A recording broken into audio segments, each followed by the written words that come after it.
Well, I asked for any foreign workers to contact me, and Frederika Roberts did. She's, I love her job title, happiness speaker.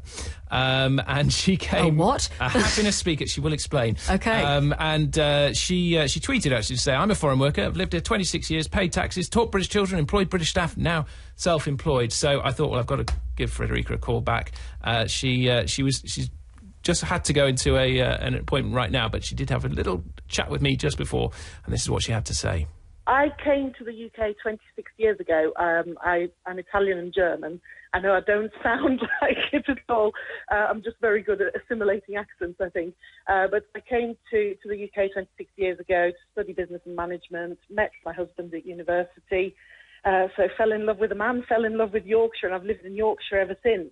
So in those years, I've trained as a teacher as well. I've taught in British schools, taught French and German, and that is something that is very difficult not to import, because if you want to teach children a language properly, you do need a native speaker, and there are very, very few of them around already. It's a shortage area in terms of teaching. I've also co-owned a recruitment business, and it was actually a food manufacturing recruitment business. It was really interesting hearing what you were saying about the importing of staff into the food manufacturing industry, because of course that is a sector where we do have an awful lot of immigrants, and it is because there are staff shortages and people have to come from somewhere. But equally, I found it really quite horrifying to read this kind of notion that, you know, these people are taking away jobs from British people. It's not easy to bring somebody in that, for example, needs a work permit if you're looking outside of the EU as well. And employers will always try to get somebody that's already here, to get somebody that's available.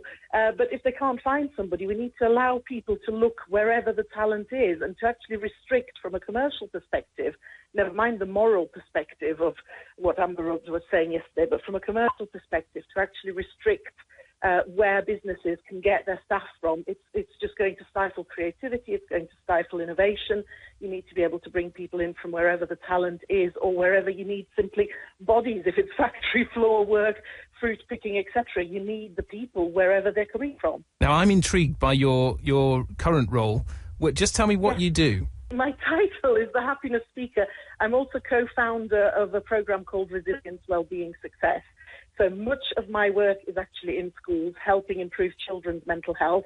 I work a lot with primary school children with 2 other speakers, and we work with them for best part of a term to help them be more resilient, to help them look after their emotional and physical well-being, and to help them achieve their goals in life, whether they're academic goals or whether they're just, you know, what kind of life do you want to live.